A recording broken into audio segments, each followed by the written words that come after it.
अगर हमसे कोई पूछे कि भक्ति और ज्ञान में क्या अंतर है, तो शायद एक लंबी लिस्ट बन जाएगी। ऐसा ही है ना? लेकिन एक मुख्य अंतर है जो हमारी धारणा से कनेक्टेड है। धारणा से कनेक्टेड है वो क्या है कि भक्ति में कहते तो बहुत कुछ अच्छा अच्छा है, बहुत अच्छी अच्छी मंत्र हों, चाहे प्रार्थनाएं हों, चाहे आरतियां हों, चाहे भजन हो, चाहे कथा हो, कुछ भी हो, बहुत अच्छे अच्छे शब्द होते हैं, प्रॉमिसेस होते हैं, लेकिन केवल कहने तक होते हैं।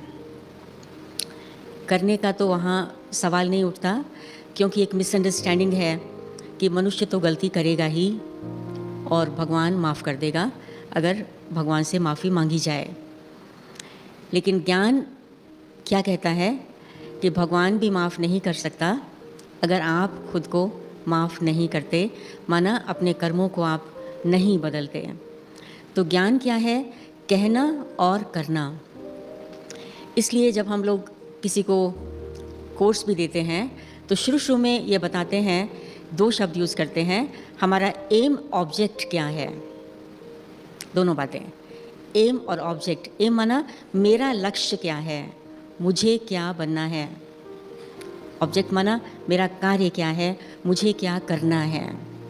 तो बाबा यही कहते हैं कि आपको बनना है और बनाना है, बनना है और बनाना है, और उसके बाद भी बनकर बनाना है। हाँ, अदरवाइज़ तो भक्ति की तरह जैसे पंडित जी की कहानी सुनाते हैं तो वो पंडित जी वाली बात हो जाएगी।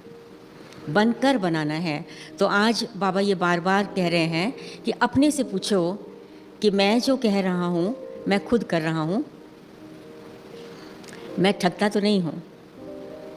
बाबा ने तो कहा ईश्वर को तो नहीं ठगता हूँ।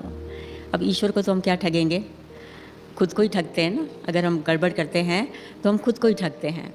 तो इसलिए बाबा हमारा ध्यान इस बात पर बहुत अच्छे से खिंचवा रहे हैं कि आपका तो एम एंड ऑब्जेक्ट ही ये है, आप बने ही बाबा के इसलिए हो कि आपको बनना है। क्या बनना है? निर्विकारी बनना है, संपूर्ण निर्विकारी, और फिर औरों को बनाना है। इसलिए हमारे 4 सब्जेक्ट्स हैं। ज्ञान भी है जो समझ में आए क्या बनना है, योग भी है जो हमको शक्ति दे जो हम बन सकें, और धारणा यानी अपने कर्मों पर अटेंशन देना है, और फिर औरों की सेवा भी करनी है। उसके बिना ब्राह्मण जीवन अधूरा हो जाता है।